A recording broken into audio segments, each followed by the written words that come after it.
Swiggy Zomato riders పై ఇంత దుర్మార్గం. విశాఖపట్నం జిల్లాలో గత 7 సంవత్సరాలుగా స్విగ్గీ జొమాటో ప్లాట్ఫామ్లలో పనిచేస్తున్న సుమారు 40,000 మంది స్విగ్గీ వర్కర్లు రోజు సమాజానికి సేవలు అందిస్తున్న వారికి ఎటువంటి ఉద్యోగ భద్రత, స్థిరమైన ఆదాయం, సామాజిక భద్రత లేక అనేక ఇబ్బందులు పడుతున్నారు. ఇతర ఆన్లైన్ ప్లాట్ఫారంలో విశాఖపట్నంలో సుమారు 40,000 మంది పనిచేస్తూ ఉన్నారు.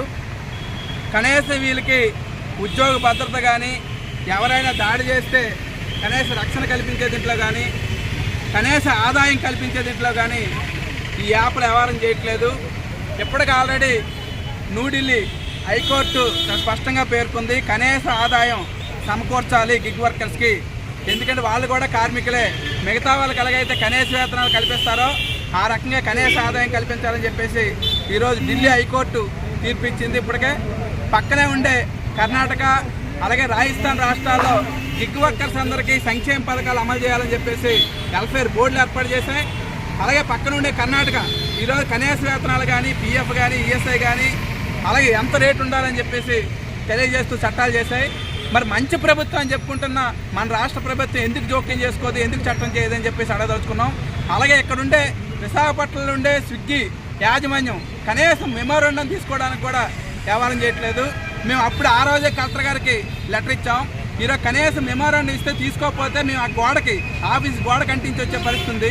ఇంతకుముందు అదాని కోర్టులో కూడా ఆ రకంగా వ్యవహారం చేసేవారు. ఇప్పుడు నోరు మూసుకొని మెమోరాండం తీసుకొని చర్చిస్తూ ఉన్నారు.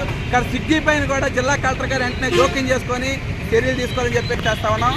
ఈరోజు గిగ్ వర్కర్స్ అందరూ అడుగుతుంది ఏంటి, కిలోమీటర్కి ఎంత రేట్ ఇస్తారో షో చేయమని అడుగుతున్నారు. అంటే ఇది ఎవరైనా ఒక హోటల్కి వెళ్తే టీ 10 రూపాయలు, టిఫిన్ 20 రూపాయలు అని షో చేసి పెడతారు బోర్డు. అటువంటి బోర్డు పెట్టకపోతే వాళ్ళ మీద క్రిమినల్ చర్యలు తీసుకోవాలని చెప్పేసి ఉంది. మరి అటువంటిది స్విగ్గీ జొమాటో వాళ్ళు షో చేయకపోతే ఎందుకు క్రిమినల్ చర్యలు తీసుకోరు? ఇప్పటికే సిపి గారికి కూడా కంప్లైంట్ ఇచ్చున్నాం. ఎందుకు మేము ఎవరైనా అలా క్రైమ్ చేస్తే మా మీద కేసు పెడతారా?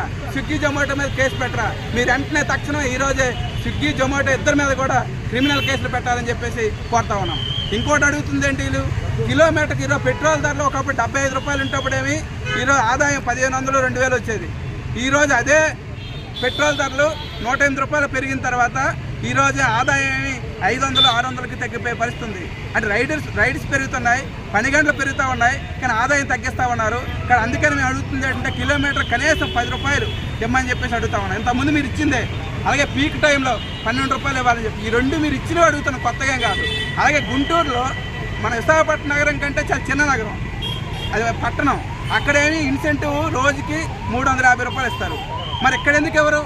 మరి ఆ రకంగా ఇక్కడ కూడా ఇన్సెంటివ్ ఇవ్వాలని చెప్పేసి అడుగుతున్నాం. రోజుకి ఒకే రకమైన ఇన్సెంటివ్ కాకుండా ఎక్స్ట్రా రాజ్యంగా వ్యవహారం చేస్తున్నారు. అందుకే ఇప్పటికైనా సరే జిల్లా కలెక్టర్ గారు జోక్యం చేసుకొని వెంటనే